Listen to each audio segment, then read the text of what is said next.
வணிகர் சங்கங்களின் பேரமைப்பின் சார்பாக தமிழகம் முழுவதும் இன்று விவசாயிகள் போராட்டத்திற்கும் எதிர்க்கட்சியினுடைய பல்வேறு கோரிக்கைகளை நிறைவேற்றக்கூடிய போராட்டத்திற்கும் ஆதரவளித்து தமிழகம் தழுவிய அளவில் கடையடைப்பில் பங்கேற்றுள்ள அனைத்து வணிகர்களுக்கும் தமிழ்நாடு வணிகர்களுடைய பேரமைப்பின் சார்பாக நன்றியை தெரிவித்துக் கொள்கிறோம். குறிப்பாக சென்னையிலே தமிழகத்திலே ஒரு காய்கறி பழம் பூ மார்க்கெட் என்று சொன்னால் அது கோயம்பேடு மார்க்கெட் தான் பெரிய ஒரு மார்க்கெட். காய்கறி மார்க்கெட்டில் மட்டும் குறைந்தபட்சம் 10,000 கடைகள் இந்த அடைக்கப்பட்டிருக்கிறது. இங்கு ஏறக்குறைய 25,000 தொழிலாளர்கள் பணியாற்றி கொண்டிருக்கிறார்கள்.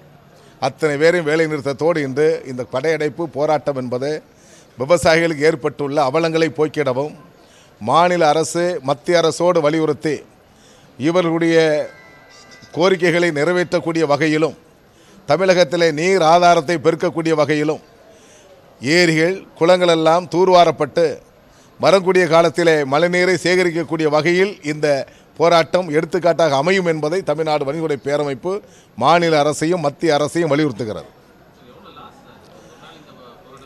இல்லை லாஸ் என்று சொன்னால் பல கோடிகள் பல கோடிகள் எங்களுக்கு இழப்பீடு ஏற்பட்டிருக்கிறது. அது மட்டுமல்ல பல நூறு கோடிகள் இந்த சாதாரணமாக எடுத்துக்கொண்டால் ஒவ்வொரு கடைகளுடைய பணியாற்றுகின்றவர்களுக்கு நாங்கள் சம்பளம் கொடுத்துதான் ஆக வேண்டும். 5000 டன் காய்கறி வரல, மின்சார கட்டணம் கட்டிதான் ஆக்கப்பட வேண்டும். ஆகவே அதுபோன்ற நிலைப்பாடுகளில் ஒரு கணிசமான தொகை ஏறக்குறைய பல நூறு கோடிகள் எங்களுக்கு இழப்பு ஏற்பட்டிருக்கிறது.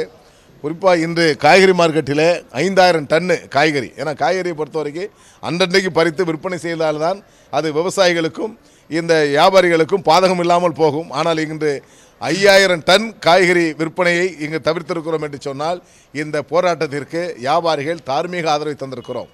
தமிழ்நாடு வணிகர்களுடைய பேரமைப்பு திட்டமிட்டு எங்களோடு இணைந்து தமிழ்நாடு ஓட்டல் சங்கம், தமிழ்நாடு டீக்கடை உரிமையாளர் சங்கம், தமிழ்நாடு அரிசி ஆலைகள் சங்கம், தமிழ்நாடு மிட்டாய் வியாபாரிகள் சங்கம், அனைத்து அமைப்புகளும் தமிழ்நாடு வணிக சங்கங்களுடைய பேரமைப்போடு தமிழ்நாடு தொழில் வர்த்தக சங்கம் அனைத்து அமைப்புகளுமே தமிழ்நாடு வணிக சங்கங்களுடைய பேரமைப்போடு 62 அமைப்புகள் ஒருங்கிணைப்பு குழுவில் இருக்கிறது. அந்த ஒருங்கிணைப்பு குழு மூலமாக இந்த கடையடைப்பு முழுமையாக வெற்றி பெற்றிருக்கிறது என்பதை தெரிவித்துக் கொள்கிறேன். சென்னையிலே குறைந்தபட்சம் இன்று 5 லட்சம் கடைகள், சென்னை புறநகரில் 5 லட்சம் கடைகள் அடைக்கப்பட்டிருக்கிறது. தமிழகம் தழுவிய அளவிலே 21 லட்சம் கடைகளுக்கு மேல் அடைக்கப்பட்டிருக்கிறது. ஏன்னா ஒரு கணக்கீடு என்பது நாங்கள் புள்ளிவரங்களோடு 21 லட்சம் கடைகள் என்பது கணக்கீடு. அது இல்லாமல் இந்த சாலையோர கடைகள் அதெல்லாம் சேர்த்திங்கன்னா அதிகபட்சம் ஒரு 25 லட்சம் கடைகள் முழுமையாக அடைக்கப்பட்டிருக்கிறது.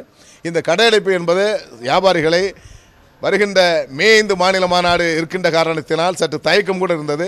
அதையும் வியாபாரிகளை மாற்றி தயார் செய்து இந்த போராட்டம் வெற்றி பெற வேண்டும். விவசாயிகளுடைய அன்றாடு ஒவ்வொருத்தருடைய உயிரைகளையும் மாய்த்து கொண்டிருக்கின்றதை நிறுத்தப்பட வேண்டும். குறிப்பாக விவசாயிகளும் வியாபாரிகளும் பின்னி பிணைந்தவர்கள் சகோதரர்களாக வாழ்ந்து கொண்டு, ஏன்னா அவங்க உற்பத்தியாளர்கள், நாங்கள் விற்பனையாளர்கள். ஆகவே அந்த அடிப்படையிலும் நமது நாடு பலமான மாநிலமாக இருக்கப்பட வேண்டும், நீர்வளம் உள்ள மாநிலமாக இருக்கப்பட வேண்டும். இதற்கு மாநில அரசு மௌனத்தை கலைத்து விவசாயிகளுடைய தேவைகளை பூர்த்தி செய்யக்கூடிய வகையில் போர்க்கால அடிப்படையிலே பணியாற்ற வேண்டும் என்பதை கேட்டுக்கொள்கிறோம்.